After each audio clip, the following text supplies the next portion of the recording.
Dita botërore e librit dhe të drejtave të autorit është shënuar me një sër aktivitetesh në bibliotekën e qytetit, ku fokusi kryesor ka qenë promovimi i leximit dhe afrimi i brezave të rinj me librin. Drejtoresha e bibliotekës Ardita Rama theksoi se kjo datë ka një rëndësi të veçantë për letërsinë dhe autorët, ndërsa institucioni që ajo drejton e feston çdo vit me aktivitete të ndryshme kulturore dhe edukative. Sipas saj, aktivitetet kanë nisur që në fillim të javës me vizitat fëmijëve nga institucionet parashkollore dhe nxënësve të shkollave fillore. Biblioteka është gjallëruar nga zërat dhe kurreshti atyre duke krijuar një atmosferë festive dhe plot energji. Është kënaqësi e veçantë të shohësh bibliotekën të mbushur me buzëqeshje dhe interesim për librin, u shpreh Rama. Ne sot festojmë ditën botërore të librit dhe të drejtave të autorit. Është një datë e shënuar për librin dhe letërsinë dhe autorët, dhe ne si për çdo vit e shënojmë këtë ditë me shumë aktivitete.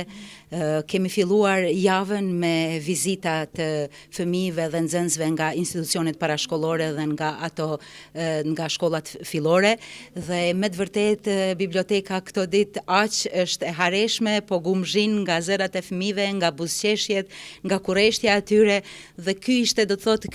këto janë aktivitetet e para me të cilat kemi filluar shënimin e ditës botërore të librit dhe të drejtave autorit. Kemi vazhduar, do të thotë, sot është aktiviteti Antarësim falas 1 vjeçar për të gjitha moshat, dhe këtë aktivitet e organizojmë për të 14 vit me radhë. Mund të them me krenari që ishim ndër bibliotekët e para që e filluam këtë aksion dhe po vazhdojmë tradicionalisht për çdo vit, dhe qëllimi i këtij aktiviteti, duhet të them, nuk është vetëm tërheqja e lexuesve, nuk është vetëm tërheqja e përdoruesve të rinj si numër,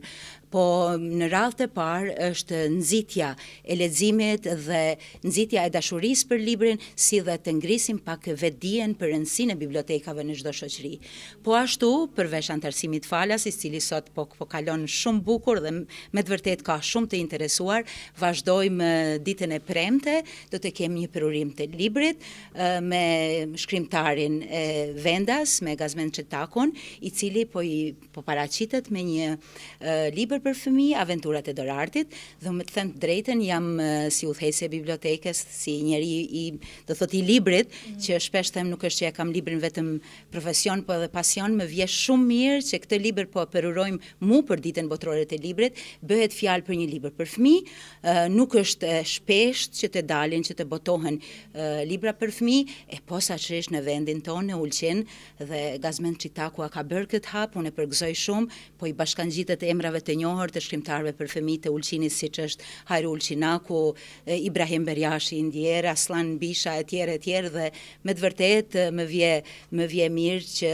do të kemi rastin që të paraqesim, të prezantojmë këtë libër publikut me shënimin e kësaj date me rëndësi për letërsinë dhe autorin. Përveç që do ta prezantojmë librin, thash, nuk është vetëm dita botërore e librit, po është edhe drejta të autorit. Do të bëjmë edhe një bashkëbisedim me autorin, me shkrimtarin, si çka mendon edhe ai, a është lehtë të shkruash për fëmijë, dhe se sa janë të mbrojturat e drejtat e autorit në vendin tonë. Do të jetë folës, do të jetë edhe shkrimtari Ali Gjeshbritaj, dhe po ashtu do të kemi mysafir nxënësit e shkollës fillore Marshall Tito, seksioni letrar, të cilët do të lexojnë fragmente nga libri. Pra këto do të ishin me pak fjalë aktivitetet që ne po i bëjmë si institucion i kulturës dhe i librit për të shënuar këtë datë me shumë rëndësi për librin, leximin edhe për bibliotekën tonë. Kemi një statistikë sa kemi të antarësuar në bibliotekë? Sa janë momentalisht, sa i përket numrit nuk kemi, si numër antar të antarësuar nuk mund të themi të krenohemi me një numër të madh, se po shohim ditës teknologjia ka bërë të veten, dhe gjithnjë me pak të rinj edhe të tjerë, edhe të rritur i drejtohen bibliotekave, qoftë për të marrë një libër, për të lexuar, për të arktuar beletristik, apo për të marrë ndonjë informacion. Mirë po, unë besoj se me këto aktivitete pak a shumë do të nxisim dashurinë ndaj librit, bile edhe motoja që ja kemi vendosur si vjet shënimit të kësaj date me rëndësi është lexo, guxo, mendo dhe ndrysho botën. Pra jemi një halk me shumë rëndësi në këtë sinxhir të edukimit, të arsimimit të rinjve, dhe ne po bëjmë çmos edhe në këto kushte të vështira, se sigurisht të qytetarët e Ulqinit e dinë se me sa vështirësi po përballohet biblioteka për të realizuar si duhet funksionin e saj si bibliotekë, si një qendër e kulturës, si një qendër e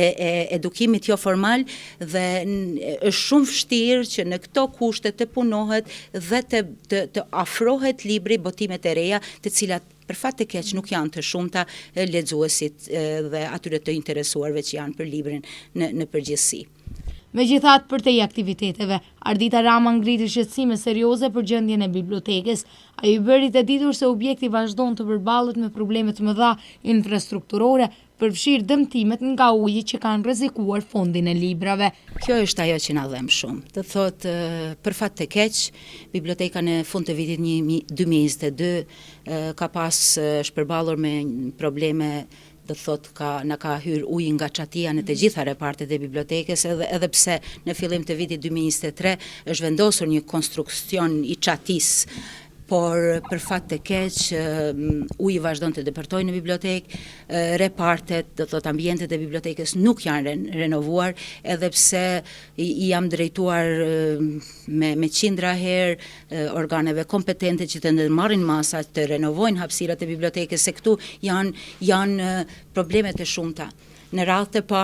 të parë, do thotë kemi hallin e librave dhe materialit tjetër bibliotekar, i cili në këto kushte nuk mund të ruhet. Do thotë po dëmtohet një material, po dëmtohen librat të cilat janë grumbulluar për dekada me radhë këtu në bibliotekën tonë, dhe pastaj kush do të mbajë përgjegjësi. Në anën tjetër, kushtet e punës për nesit e punësuar, kushtet për punë dhe për ardhje, sepse bibliotekat nuk janë vetëm vende ku mirën librat, po mund të vihet, do thotë, të shfrytëzohen hapësirat si sallat e leximit të lexohet, por edhe për aktivitete të ndryshme kulturore, të cilat kohëve